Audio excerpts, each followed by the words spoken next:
जी भाई, तो एक नई वीडियो के साथ ये पाम जुमेरा की लोकेशन है दुबई। यहाँ पे पैकेज यूनिट है, उसके बारे में वीडियो बना रहा हूँ। ये एसकेएम का पैकेज यूनिट है।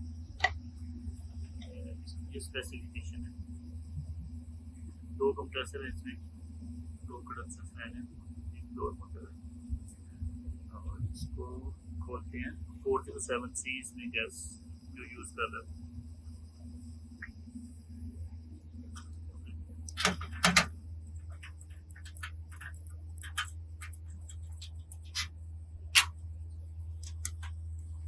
इसका मैकेनिज्म के बारे में देखते हैं। तो ये है जी स्क्रोल कंप्रेसर है, बड़ी इंटरेस्टिंग है। 50 फेस की फोर्स, तो कंप्रेसर से गैस निकलती है डिस्चार्ज साइड से, और ये उसमें एचपी स्विच लगाया हुआ है और उसमें एक चार्जिंग पिन लगाई हुई है साथ में कि हम उसका डिस्चार्ज प्रेशर चेक कर सकते हैं। वहाँ से निकल के ये सीधी कंडेंसर में जाती है। ये कंडेंसर है हमारा। कंडेंसर से होके जब उसकी फॉर्म चेंज हो जाती है, लिक्विड फॉर्म में आ जाती है, तो उसके बाद ये यहाँ पे आती है। तो ये है उसने एक एंगल वाल दिया हुआ है दोनों सर्किट में, 2 सर्किट है, 2 कंप्रेसर है। एंगल वाल दिया हुआ है उसने कि हम उसको बंद करके इसके बाद हमारा फिल्टर है, फिल्टर पे काम करना है। सोलनट वाल है, या उसके बाद हमारा वो साइड ग्लास है, इस पे अगर हमने काम करना है तो ये एंगल वाल से हम क्लोज कर लेंगे। हमारा सर्किट जो है वो बाईपास हो जाएगा। जब हम उसको पंप डाउन करेंगे तो हमारा सर्किट बाईपास हो जाएगा। एंगल वाल दिया हुआ है उसने, वाल दिया हुआ है। तो उसके बाद उसने एक पिन वाल लगाया हुआ है कि हम उसका चेक कर लें लिक्विड प्रेशर। मतलब यहाँ पे हम देख सकते हैं ये डिस्चार्ज प्रेशर है और ये लिक्विड प्रेशर के लिए। उसके बाद उसने डायल को फिल्टर लगाया हुआ है, तो फिल्टर स्टोरी है। फिल्टर के बाद उसने सोलनर वाल लगाया हुआ है। सोलनर वाल इसमें यूज कर रहे हैं कि जिस सर्किट में टीएक्स यूज करते हैं उसमें सोलनर वाल आती यूज करते हैं, तो उसके लिए सोलनर वाल लगाया हुआ है। और नेक्स्ट है उसका साइड ग्लास है कि लिक्विड की कंडीशन पे जो रेफ्रिजरेटर है उसकी कंडीशन क्या है। तो कंप्रेसर से गैस निकलती है, कंडेंसर में जाती है, कंडेंसर से ये एंगल वाल से ये फिल्टर ड्रायर, उसके बाद ये सोलनट वाल है, और फिर साइड ग्लास के बाद हमारी चली जाती है उस साइड पे, लो साइड पे। तो ये हमारा है लो साइड का। तो यहाँ तक ये बैक साइड पे कंप्रेसर से लेके यहाँ तक ये हाई साइड में है। रेफ्रिजरेटर कंट्रोल से कंप्रेसर की सेक्शन तक लो साइड है। तो ये हाई साइड से लो साइड में यहाँ पे उसने एक डेनफोर्स की टीएक्सवी यूज कर रहा है वो। तो ये टीएक्सवी यूज कर रहा है। टीएक्सवी के बाद ये इवेपोरेटर में चली जाती है। डिस्ट्रीब्यूटर के बाद ये डिस्ट्रीब्यूटर है, उसके बाद ये इवेपोरेटर में चली जाती है। तो ये टीएक्सवी की बेलो है। ये टीएक्सवी की बेलो सक्शन साइड पे उसने लगाई हुई है, और टीएक्सवी जो है ऑपरेट होती है सक्शन टेम्परेचर पे। मतलब उस इसमें इस बेलो में यहाँ से लेके पूरी लाइन में एक रेफ्रिजरेंट है, मतलब उसमें मिक्स रेफ्रिजरेंट होती है।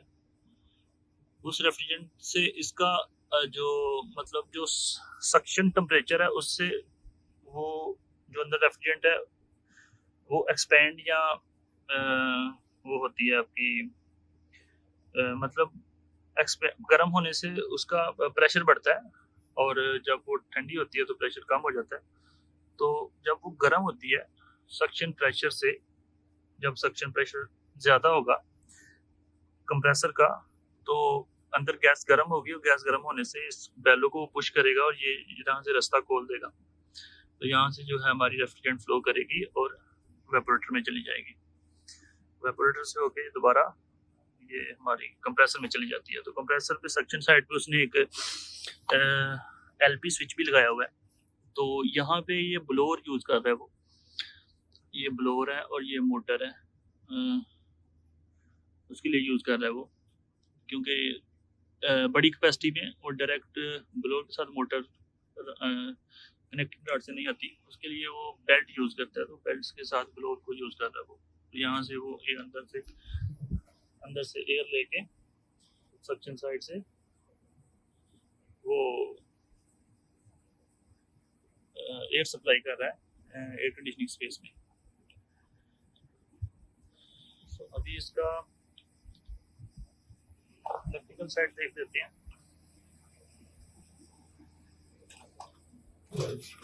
ये है इसकी इलेक्ट्रिकल साइड।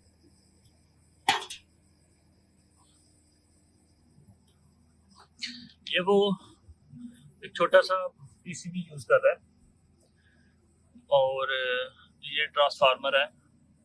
ये 220 भी है और 24 भी है और 10 वोल्ट भी है। तो ये वो यूज़ कर रहा है, मतलब वो जो हमारी ब्लैक वायर्स हैं वो यूज़ कर रहा है 10 वोल्ट के लिए, और जो हमारी वाइट वायर्स हैं वो यूज़ कर रहा है ये 24 के लिए, और जो रेड है वो 220 के लिए। उसके बाद ये स्विच दिया हुआ है, हम उसको ऑन ऑफ कर सकते हैं, मतलब इन एमरजेंसी में। और यहाँ पे ये उसने डिले टाइम दिया हुआ है। उसके बाद ये फेस सीक्वेंस रिले है। फेस सीक्वेंस रिले के बाद ये फ्यूज दिए हुए हैं। तो यहाँ से ये जो आती है 3 फेस आता है, तो 3 फेस डायरेक्ट उसमें चला जाता है कॉन्टेक्टर में। कॉन्टेक्टर के बाद ये कंप्रेसर में चला जाता है, और यहाँ पे उसने तीनों फेस में से लेके फ्यूज लेके आगे से वो फेस सीक्वेंस रिले में अगर फेस मिस होगा तो वो पावर से वो ट्रिप करवा देगा।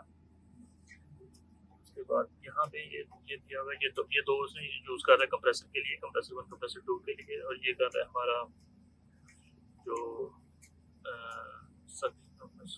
ब्लोअर के लिए यूज़ कर रहा है ये वाला, और ये कंडेंसर फैन 1 के लिए, कंडेंसर फैन 2 के लिए। यहाँ पे इसमें देखते हैं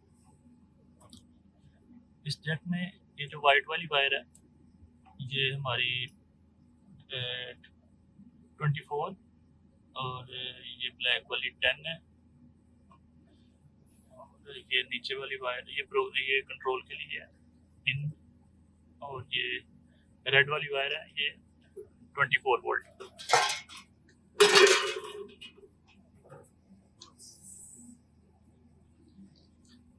अच्छा, ये जो ऊपर 5 वायरें हैं, ये ऊपर 5 वायरें हैं, ये Y1 Y2 ये कंप्रेसर के लिए है ये, और CR जो है ये नजर आ रही होगी,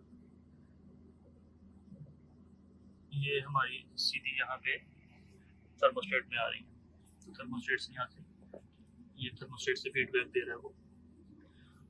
और ये वाली वायर है ये यहाँ पे ये LP और LP 2 वायर हैं, इसमें नंबरिंग दी हुई है 23 और 22।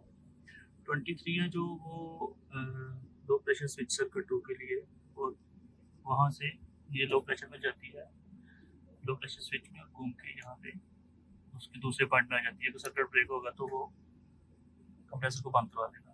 ये 21 और 20 ये सर्किट 1 के लिए है, और ये 19 18 हाई प्रेशर स्विच है, यहाँ से 19 से निकलेगी और वापस HP से होके 18 में आएगी। उसके बाद ये HP1 है और HP1 है, ये हाई प्रेशर स्विच है। ये यहाँ से 17 से निकलेगा वाया HP स्विच से 16 में आएगा। तो नीचे ये ऑन ऑफ है। यहाँ पे इस साइड में ये L1 लाइन है, और यहाँ पे ये कंप्रेसर को कमांड देने के लिए उसने कंप्रेसर 1 और कंप्रेसर 2 है। ये इंडोर फैन के लिए है, ये कंडेंसर फैन के लिए।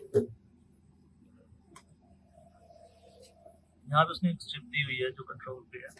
तो ये एक सिंपल सी कनेक्टर है, उसके बाद ऊपर ब्रेकर लगाया हुआ है उसने, इसी भी ये खुद टैग किया हुआ है सारा। तो ये तो छोटा सा कंट्रोल कंट्रोल ब्रेकर है, इसको हम डायरेक्ट ऑफ कर सकते हैं। तो ये हमारा छोटा सा कंट्रोल है।